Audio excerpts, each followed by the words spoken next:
भारत की सबसे भूतिया जगह भानगढ़। भानगढ़ नाम सुनते ही दिल में दहशत की घंटियां बजने लगती हैं। आखिर क्या है भानगढ़ का रहस्य? ये भारत की सबसे भूतिया जगहों में टॉप पर क्यों माना जाता है? दोस्तों, यह दशकों से भारत की सबसे हांटेड जगह का पर्याय बन चुका है। क्या यहाँ वाकई भूतों का बसेरा है या सिर्फ सुनी सुनाई बातें? क्या वाकई रात में आने वाला वापस नहीं जाता? भानगढ़ राजस्थान के अलवर जिले में है। यहाँ पर बड़ी तादाद में लोग घूमने के लिए आते हैं, लेकिन रात होने से पहले ही वापस चले जाते हैं। यहाँ के आसपास के लोग कहते हैं कि रात के वक्त यहाँ पर पायल की आवाज़ें सुनाई देती हैं और घुंघरुओं की गूंज भी। दोस्तों, इस किले का निर्माण कब और कैसे हुआ, ये भूतिया कैसे बना, वीडियो के अंत तक बने रहें।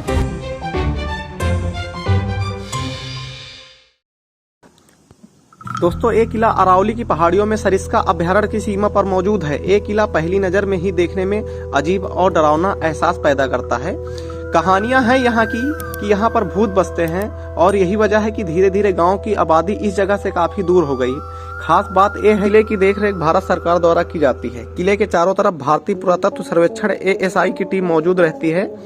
पुरातत्व विभाग द्वारा इस क्षेत्र में सूर्यास्त के बाद किसी भी व्यक्ति को रुकने की अनुमति नहीं है। जी हाँ दोस्तों, अलवर जिले में स्थित भानगढ़ का किला एशिया की सबसे डरावनी जगहों में से एक माना गया है। सरकारी आदेश है कि यहाँ शाम 6 बजे के बाद किसी भी व्यक्ति को रुकने नहीं दिया जाए। इसलिए यहाँ सैलानियों को 5:30 होते ही किले के बाहर निकालना शुरू कर दिया जाता है, ताकि भूल से भी कोई इसके अंदर न रह जाए। इस किले का निर्माण 1573 में आमेर के राजा भगवंत दास ने कराया था। भगवंत दास के छोटे बेटे और मुगल शहंशाह अकबर के नवरत्नों में शामिल मान सिंह के भाई माधो सिंह ने बाद में से अपनी रिहाइश बना लिया। इस किले का नाम भान सिंह के नाम पर है, जो माधो सिंह के पिता थे। कहा जाता है कि इस किला के निर्माण से पहले किला के बगल में एक तपस्वी की कुटिया हुआ करती थी। जब राजा माधो सिंह इस किले का निर्माण शुरू करवा रहे थे, तब उस कुटिया में रहने वाले तपस्वी ने राजा से बोला कि आप किला बनवा रहे हैं, लेकिन मेरा एक शर्त है कि आपको इस किले की छाया मेरे कुटिया पर नहीं आनी चाहिए। आपको यह शर्त मंजूर हो तो आप अपना किला बनवा सकते हैं। तपस्वी के बात को राजा मानकर किला का निर्माण करवाने लगे, लेकिन राजा के महत्वाकांक्षी अधिकारियों ने किले को जरूरत से ज्यादा ऊंचा बनवा दिया। इसके वजह से इस किले की छाया तपस्वी की कुटिया पर आने लगी। अपने कुटिया पर किले की छाया आते देख तपस्वी बहुत गुस्सा हो गए एवं उन्होंने भानगढ़ किले को श्राप दे दिया। उस तपस्वी के श्राप के कारण भानगढ़ का किला धीरे धीरे खंडहर में बदल गया। खंडहर में बदलने के बाद यहाँ किसी के न रहने से यह किला वीरान हो गया। इस किले के वीरान होने की वजह से लोग इस किले को नेगेटिव एनर्जी से जोड़कर देखने लगे।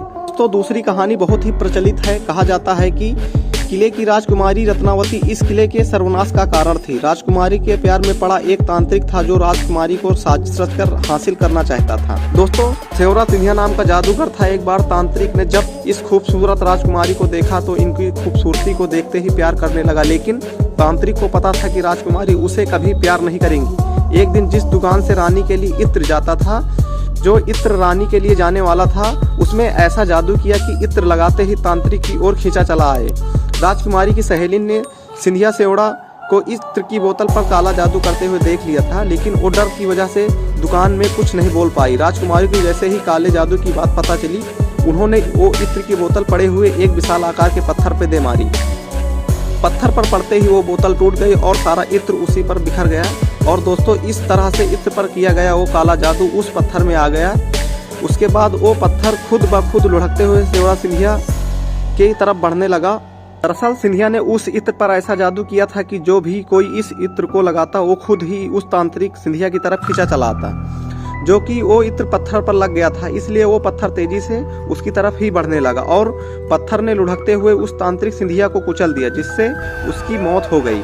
मरने से पहले तांत्रिक ने श्राप दिया था कि इस किले में रहने वाले सभी लोग जल्द ही मर जाएंगे, वे फिर पैदा नहीं होंगे और उनकी आत्मा हमेशा के लिए भटकती रहेंगी। तांत्रिक की मृत्यु के कुछ दिनों बाद भानगढ़ और अजबगढ़ के बीच युद्ध हुआ, जिसमें किले में रहने वाले सभी लोग मारे गए। कहा जाता है कि तब से यहाँ आत्माओं का किला बन चुका है। दोस्तों, तीसरी कहानी, इसके अलावा एक कहानी तो यह भी बताई जाती है कि भानगढ़ में एक युद्ध हुआ था, जिससे कि भानगढ़ के सिपाही पूरी तरह हार गए थे, लेकिन भानगढ़ के राजा और उनके दूसरे लोग अपनी जान बचाकर वहां से भागने में कामयाब थे। उन्होंने किले के अंदर अपना काफी सारा खजाना छुपाया हुआ था, इसलिए दुश्मनों से उस खजाने को छुपाने के लिए एक झूठ फैलाया गया था कि यह किला पूरी तरह से श्रापित है और कोई व्यक्ति इस किले के अंदर आएगा तो उसकी तुरंत ही मौत हो जाएगी। और दोस्तों, इस तरह से खजाने को बचाने के लिए फैलाई गई यह अफवाह लोगों ने सच मान ली और भानगढ़ का यह किला हमेशा के लिए भूतिया समझा जाने लगा। इस किले की सीमा के बाहर एक नया गांव बसा है जिसमें लगभग 200 घर और जनसंख्या 1300 है।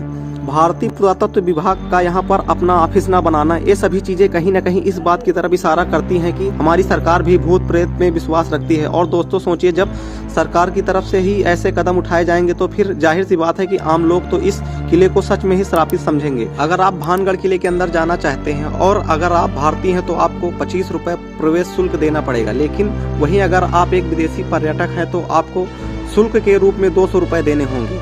और अगर आप अपने साथ किले के अंदर कैमरा ले जाना चाहते हैं तो आप चाहे भारतीय हो या विदेशी, आपको 200 रुपए अतिरिक्त शुल्क देना पड़ेगा।